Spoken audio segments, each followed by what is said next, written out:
Greek mythology, where the drama never ends and the therapy bills would be astronomical if these characters were real.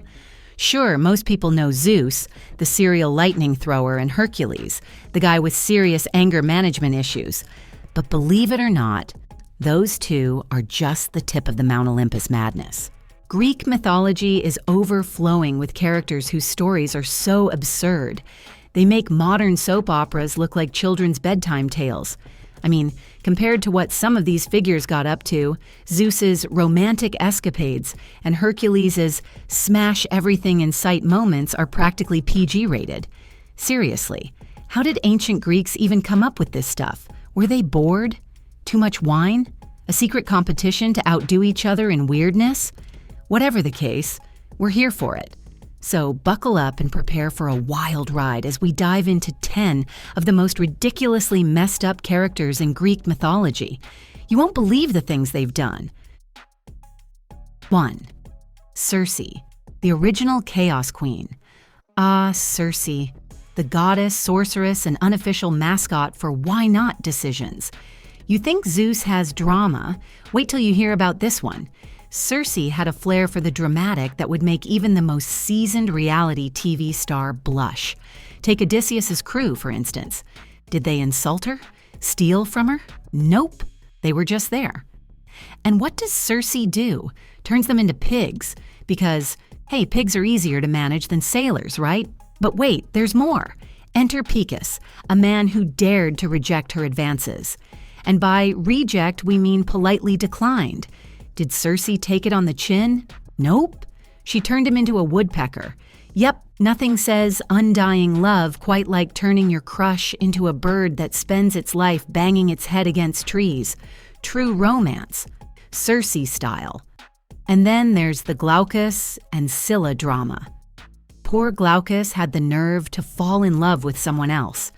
Enter Circe, who decided that the only logical response was to poison Scylla's bathwater. The result? Scylla grew 6 heads and became a terrifying sea monster. Because in Circe's world, the best way to deal with romantic rivals is to ensure they can chomp ships in half. 2. Medea. Family feuds, but make it psychotic meet. Medea, the niece of Circe, because apparently psychopathy runs in the family.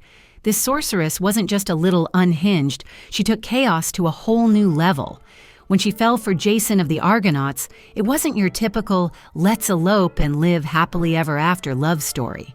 Nope. Medea's version of love came with murder, dismemberment, and a sprinkle of deception. Romantic, right? Picture this. Medea helps Jason snag the golden fleece, classic power couple move. But then her dad, King Aeetes of Colchis, chases them down. So what's Medea's solution? Apologize? Negotiate? Oh no, she kills her own brother, chops him into tiny bits and scatters them in the ocean. Why? To slow Daddy Dearest down, of course. Nothing screams sibling rivalry like using your brother as human confetti. But Medea doesn't stop there. Oh no, fast forward to Iolcos, where King Peleus refuses to hand over his throne to Jason. Enter Medea, the supportive wife with a killer plan. She convinces Peleus' daughters to dice their dad into pieces and boil him in water, promising it'll make him young again. Spoiler, it didn't. But hey, at least Medea was consistent with her love for dismemberment. Honestly, Medea is proof that you should never get into a feud with a sorceress, especially one with a history of, well, creative problem solving. 3. Tantalus, the ultimate dinner party disaster. Tantalus. What were you thinking? This guy had it all. Son of Zeus, VIP access to Mount Olympus, and a frequent guest at the gods' exclusive dinner parties. But instead of just enjoying his celestial privilege, he decided to get creative, in the worst way possible. First, he steals ambrosia and nectar, the gods' sacred snacks, and even swipes Zeus's favorite dog. Seriously, who steals from Zeus? That's not just a bad idea, it's a career-ending decision. But wait, it gets worse. The gods, being surprisingly patient, gave him another chance. And Tantalus? Oh, he absolutely blew it. He invited the gods to a feast. Sounds nice, right? Except the feast turned out to be his own son, Pelops. Yep, Tantalus cooked his kid and served him like some macabre 5-star meal. Why? Who knows? Out of food? Trying to impress? Ancient Greek logic strikes again. Naturally, the gods were horrified. They resurrected Pelops because divine magic fixes everything. And as for Tantalus, well, let's just say his punishment was chef's kiss. Zeus banished him to Tartarus, stuck him in a pond with a fruit tree overhead, and cursed him with eternal hunger and thirst. Imagine standing in water you can't drink and staring at fruit you can't eat for eternity. Talk about the ultimate look but don't touch scenario. Moral of the story? Don't mess with Zeus's snacks or his dogs, and maybe don't use your kids as appetizers. Seems like common sense, but apparently not for Tantalus. 4. Sisyphus. Oh, Sisyphus, king of Ephyra, successful ruler and certified troublemaker. You'd think being a powerful king would have kept him busy enough, but nope. This guy decided to spice things up by occasionally killing his guests. Why? To prove he was ruthless, obviously, because nothing says "welcome to my kingdom" like, well, murder. Yikes. Zeus, understandably over this nonsense, ordered Sisyphus to be tossed into Tartarus. Enter Thanatos, the god of death, to escort him to the underworld. But Sisyphus wasn't about to go quietly.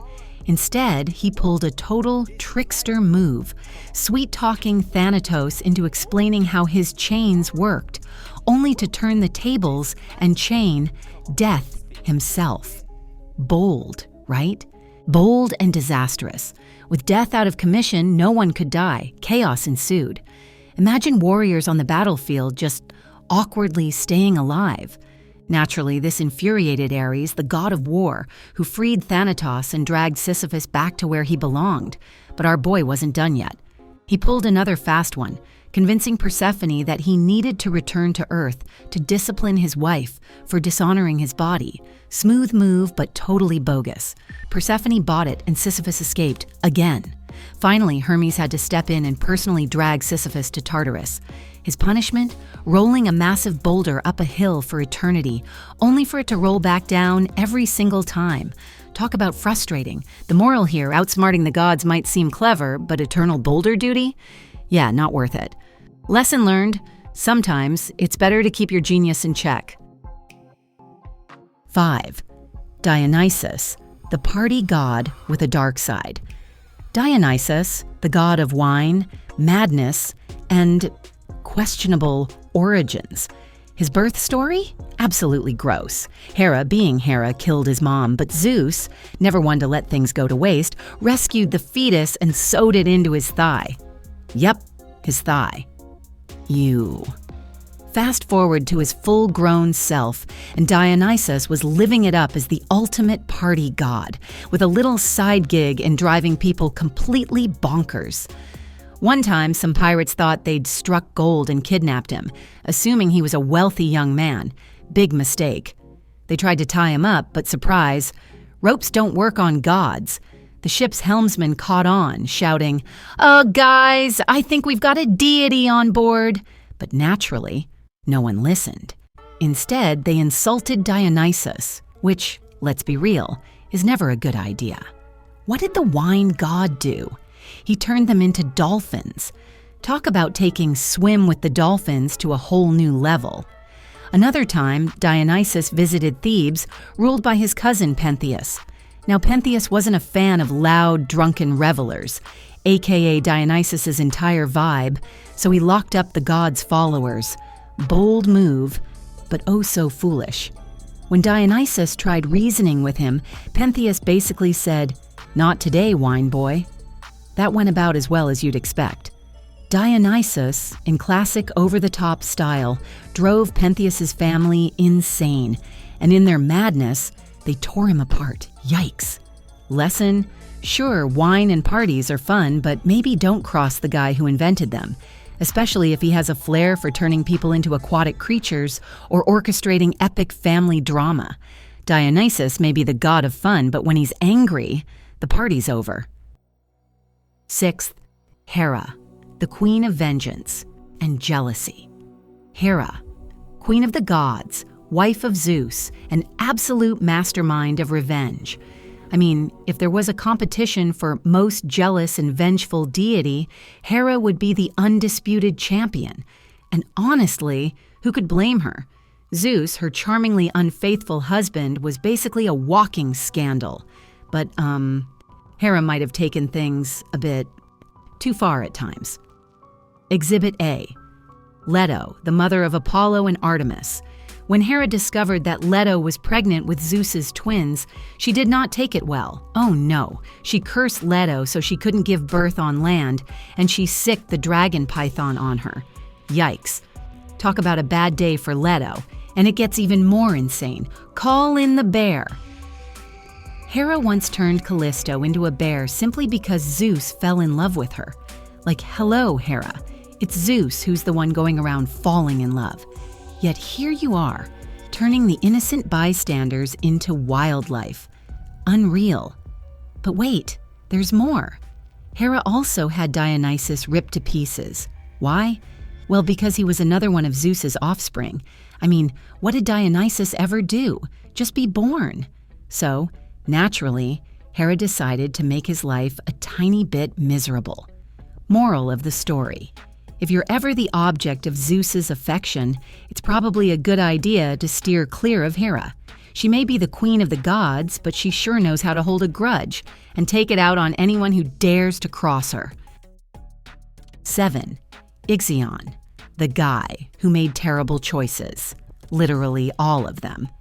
Ixion, son of Ares, which, let's be real, is pretty much a guarantee that you're going to make some questionable life choices. This guy could not catch a break because, well, he seemed determined to mess everything up himself. First off, he was married to Dia, the daughter of Dionysos, and there was supposed to be a dowry involved. Did Ixion pay up? Of course not. Classic Ixion move. So, what does Dionysos do in response? He steals Ixion's horses. And how does Ixion react? Oh, he invites his father-in-law to a nice feast and then pushes him into a pit of burning coal. Casual. Naturally, Ixion got kicked out of every city in Greece because murdering your father-in-law usually doesn't win you many friends. So, what does he do? He wanders around as an outcast until Zeus, being the generous god he was, invites Ixion to Olympus. You'd think he'd chill out after that, right? Nope. Instead, Ixion decides to go for the ultimate bad idea. Seduce Hera, the queen of the gods. How do you say big mistake in ancient Greek? Hera caught wind of this and, surprise, surprise, did not take kindly to this little affair. So what happens to Ixion? He's thrown into Tartarus and tied to an eternal spinning wheel of fire thanks to Hermes. How's that for a fiery punishment? Lesson learned? Don't mess with your father-in-law, don't try to seduce the wife of the king of the gods, and definitely don't expect to get invited back to any dinner parties after making these choices. 8. Cronus, the ultimate bad dad. Cronus, just wow. If there were a worst parent in Greek mythology award, Cronus would definitely win. This guy was not a role model. He was the youngest of the Titans, son of Gaia and Uranus. But instead of leading with kindness, he went full-on tyrant mode. Uranus, his father, was pretty terrible too, throwing his own children into the core of the earth. So what does Gaia, the mother, do? She convinces Cronus to take action. And what does Cronus do? He grabs a sickle and without hesitation kills Uranus, but not before castrating him. Yeah, you read that right. He went that far, and from the severed bits, bam, Aphrodite was born. What a way to create a goddess.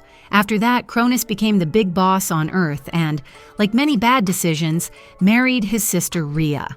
Ah, love and family in one messy bundle. But it gets worse. According to a prophecy, one of his kids would eventually overthrow him. So, naturally, Cronus did what any reasonable parent would do. He swallowed all of his children as soon as they were born. Because, that's a totally normal reaction to a prophecy. How could this possibly go wrong? However, when Zeus was born, Rhea had just about had enough. She tricked Cronus by giving him a stone wrapped in baby clothes. Cronus, seriously, and he swallowed it, thinking it was Zeus. But surprise, surprise, Zeus grew up and made Cronus regurgitate all his siblings. Gross, right? And then, for his big finale, Cronus was banished to Tartarus.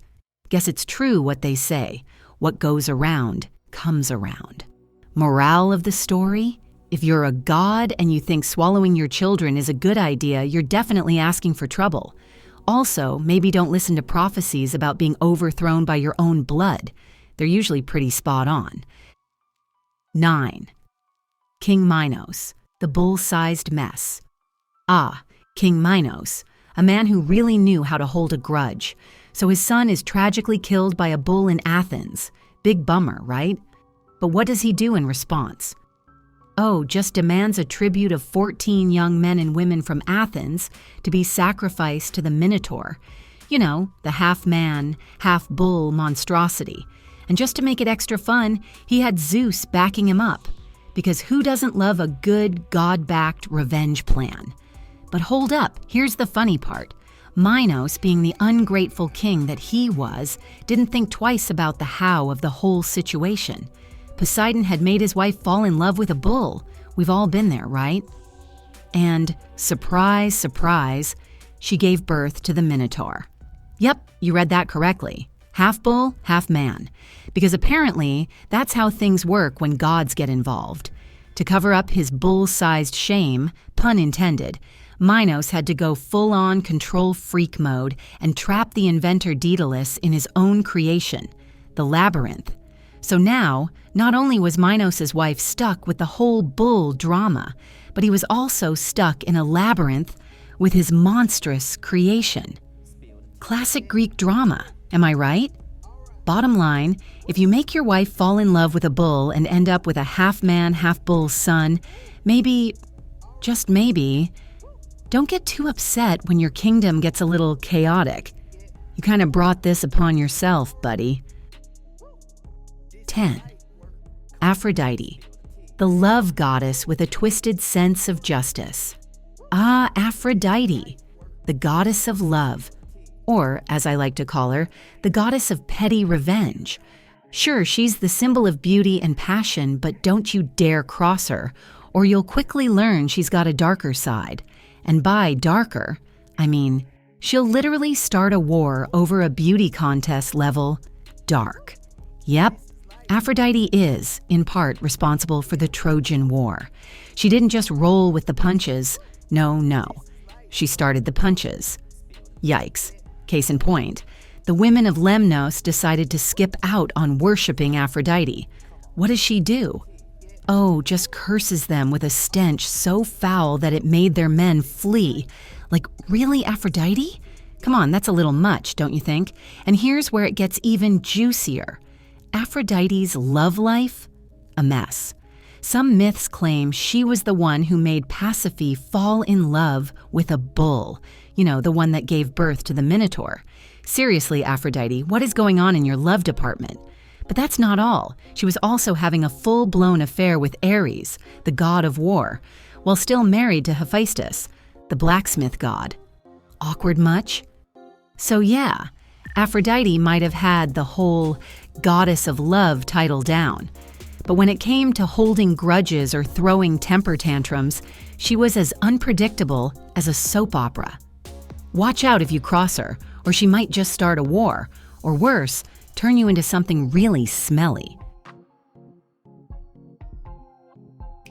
And there you have it, folks, the most psychotic characters in Greek mythology. With so many dark and twisted tales, it's hard to choose which one's the craziest. But remember, these characters didn't just stay locked in the mythological crazy house, they became legends. So next time you take a dive into Greek myths, remember, love, betrayal, and revenge are always just around the corner. If this video made you think, wait, is Greek mythology that messed up? Then don't forget to hit that like and subscribe button. Also, drop a comment below telling us which mythological figure you think deserves to be on the next Psychotic list. Maybe they'll make it into our next video. Until then, keep living in a world as dramatic and chaotic as the Greek gods themselves, and always stay epically entertained.